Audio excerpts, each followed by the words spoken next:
इस हर की पैड़ी को जो आप अभी मैं दिखा रहा हूँ कि ये बिल्कुल खाली सा दिख रहा है आपको, ऐसा निर्जन सा, मतलब इक्का दुक्का लोग हैं तो इतने लोग नहीं गिने जाते। तो आपने ऐसा कभी देखा है अपने 40 सालों में? ना, हमने तो कभी नहीं देखा जी, ऐसा कभी नहीं देखा ना। इतनी कम भीड़ तो हमने कभी देखी ही नहीं लाइफ में, चाहे रात हो या दिन हो, रात दिन कभी भी हो। हेलो दोस्तों, मैं अर्जुन आपका दोस्त, मैं हूँ हर की पैड़ी। मैं आपको दिखा रहा हूँ कि अब कितने श्रद्धालु आते हैं, पहले कितने श्रद्धालु आते थे, किस तरीके से संख्या में पहले श्रद्धालुओं का जमावड़ा लगा रहता था। लेकिन इस समय जब कोरोना काल चल रहा है पिछले 2 साल से, तो आप देख रहे होंगे कि हर किसी वर्ग पे इस कोरोना का प्रभाव पड़ा है दोस्तों। अभी मैं दोस्तों आपकी एक चाचा जी से बात कराऊंगा जिनका माला का, मोती का और मूर्तियों का काम है, और बहुत अच्छे तरीके से ये अच्छे रेटों में, उचित दाम में हर चीज़ को देते हैं ये दोस्तों। अभी मेरी इनसे भेंट हुई, अब मैं आपकी इनसे बात कराऊंगा, ये बताएंगे अपना दर्द कि किस तरीके से कोरोना काल ने इनको प्रभावित किया, इनके व्यापार को प्रभावित किया। यहाँ पे जो जनसंख्या पहले आती थी वो अब नहीं आ रही है, कैसे आ रही है, किस तरीके से आ रही है, ये सारी जानकारी अभी मैं आपको बताऊंगा चाचा जी के माध्यम से। तो प्रणाम चाचा जी, बहुत बहुत आपको। तो चाचा जी, मैं जानना चाहूँगा कि आप कहाँ से हैं और कब से आप ये काम कर रहे हैं? हम जो है यही स्थानीय निवासी हैं, हमारा जन्म भी यही हुआ है हरिद्वार में ही। हरिद्वार में ही? हाँ जी। जी। लेकिन जो ये 2 साल से जो कोरोना की मार हम लोग व्यापारी झेल रहे हैं, इससे हमारी जो व्यापार की जो है इस समय कमर हमारी बुरी तरह टूट चुकी है, और हम जो है आर्थिक रूप से बहुत परेशान हैं। ठीक है, जो थोड़ी बहुत पब्लिक आ रही है, पब्लिक क्या करेगी? पब्लिक भी तो हमारे ही भाई बनते हैं। जैसे हम लोगों का कारोबार नहीं हो रहा, बेचारे कहाँ से आ रहे हैं, कैसे नहीं आ रहे हैं। ठीक है, 2 साल से घरों में पड़े हुए हैं, कम से कम उनका भी मन करता है कि थोड़ा सा दिमाग को बदलें। पब्लिक बाजार में घूम रही है लेकिन उसके जेब में पैसा नहीं है, और व्यापारी जो है इस समय, व्यापारी की कमर टूटी हुई है, व्यापार उसका इस समय 0 है। और दूसरी बात यह है कि सरकार ने जो क्या नाम अपनी चीज़ों में तो कोई कमी रखी नहीं, हर टैक्स सरकार ने लिया, हर टैक्स लिया, मतलब इनकम टैक्स भी लिया, सेल टैक्स भी लिया, और बिजली का बिल भी ले रही है, स्कूल की फीस भी ले रही है, स्कूल की फीस भी ले रही है। अब व्यापारी जो है इस समय, कुछ व्यापारी तो इस समय आत्महत्या तक कर रहे हैं क्योंकि उनकी आर्थिक स्थिति हिली हुई है। और जो मध्यम वर्गीय परिवार है वो तो इस समय समाज में मतलब कैसे जी रहा है, उसको बड़े लोगों में भी रहना है और गरीब और रोटी पानी बच्चों को खिलाना है। समाज की दृष्टि में इस समय बहुत ज़बरदस्त गिरा पड़ा है, स्थिति खराब है, बहुत ज़्यादा स्थिति खराब है।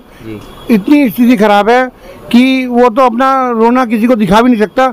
लेकिन ये सरकार को चाहिए कि हमारी पीड़ा को समझे। तो कोरोना से पहले तो बेहतर होता था आपका कारोबार? कोरोना से पहले तो फर्स्ट क्लास काम था, उसके मुकाबले तो आज कम से कम 1% भी काम नहीं है, बिल्कुल भी 1% भी काम नहीं रहा नहीं। इस 2-3 साल तक तो कोई उभरने की का दिख नहीं रहा जी। अभी मैंने सुना है कि तीसरी लहर की और सरकार बातें कर रही है, उसका क्या होगा? ये तीसरी लहर या चौथी लहर जो भी है, ये तो सब सरकार के हाथ में है जी। अभी चुनाव आ जाएंगे तो ये सब तीसरी लहर वगैरह सब घुस जाएगी है। और सरकार चाहे अभी सारी लहरें आ जाएंगी और सब खत्म भी हो जाएंगी जी। कोरोना से मतलब निजात मिल जाएगी कोरोना से। ये सब सरकार है, ये मीडिया है, जो भी है इस समय सब इनके हाथ में ही है, ये तीसरी लहर जो भी है। लेकिन ये चुनाव का जो दौर आ रहा है, इतनी बड़ी बड़ी रैलियाँ होती हैं, इतने बड़े बड़े, वहाँ कोरोना नहीं देखा जाता, चुनाव का दौर चल ही रहा है, 2022 में चुनाव ही है, वहाँ कोई कोरोना नजर नहीं आता है जब इतनी बड़ी बड़ी रैलियाँ निकल रही हैं। ये सरकार को सब पता है, ये पब्लिक को बेवकूफ़ बना रही है। बस सरकार सब जानती है, सब कुछ जानती है सरकार, लेकिन पब्लिक को पागल बना रही है, कोरोना से और त्रस्त कर रही है। सही बात है, सही बात है, त्रस्त कर रही है कोरोना से जी। तो अब आप देखते होंगे कि श्रद्धालुओं की मतलब आस्था में कमी हुई है, या फिर वो आ ही नहीं रहे हैं, या फिर कोरोना की वजह से वो प्रॉब्लम आ रही है? सरकार लोग आ रहे हैं, बस क्या नाम आते हैं अपना किराया वरा खर्च करके, जो बहुत ज़्यादा ज़रूरत की चीज़ है जिससे काम नहीं चल रहा है वही लेते हैं। बाकी ज़्यादा खरीदारी जो बाजार के अंदर पहले लोग करते थे वो सब नहीं हो रही है। तो आपको कितना समय हो गया तकरीबन?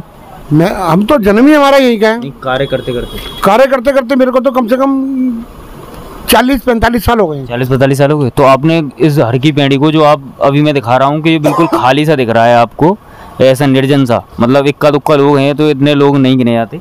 तो आपने ऐसा कभी देखा है अपने 40 सालों में? ना, हमने तो कभी नहीं देखा जी ऐसा, कभी नहीं देखा ना। इतनी कम भीड़ तो हमने कभी देखी ही नहीं लाइफ में, चाहे रात हो या दिन हो, तो रात दिन कभी भी हो, चाहे बरसात हो, कभी भी बरसात हो, रात दिन कभी भी हो, इतनी कम भीड़ हम लोगों ने कभी नहीं देखी है। अच्छा, जो आज देख रहे हैं आप। हाँ जी, अच्छा जी, हाँ जी। तो इस पर आप क्या कहेंगे? इस समय ये चाहिए कि सरकार को जो है व्यापारियों के लिए थोड़ा सा जो अपने बिजली पानी के बिल, बच्चों की स्कूल की फीस, इसके अंदर थोड़ी सी रियायत देनी चाहिए, रियायत देनी चाहिए। और कम से कम मैं तो ये कहना चाहूँगा कि सरकार ठीक है बिजली का बिल लेगी या जो भी ले, सरकार को कम से कम ये कहना चाहिए कि ये जो आपके बिजली के बिल जो पेंडिंग पड़े हैं, हम 3 साल के बाद में आपसे ले लेंगे। मतलब रियायत देनी चाहिए हर चीज़ में सरकार को। ठीक है, अगर बिजली के बिल पे रियायत नहीं दे रही, कम से कम ये जो बिल हमारे जो कोरोना काल के जो पड़े हुए हैं, इस बिल को जो है आगे 3 साल आगे लेना चाहिए, और आगे के जो बिल अब जो आएंगे वो लेती रहे, वो लेते रहे कंटिन्यूस, लेकिन जो पिछले हैं वो आगे कर दे। और जो स्कूल में अभी फीस जो चार्ज जा रहा था बिना बच्चों के गए हुए या बिना किसी शिक्षा प्रणाली के चले हुए, तो उसको थोड़े सोचना चाहिए सरकार को।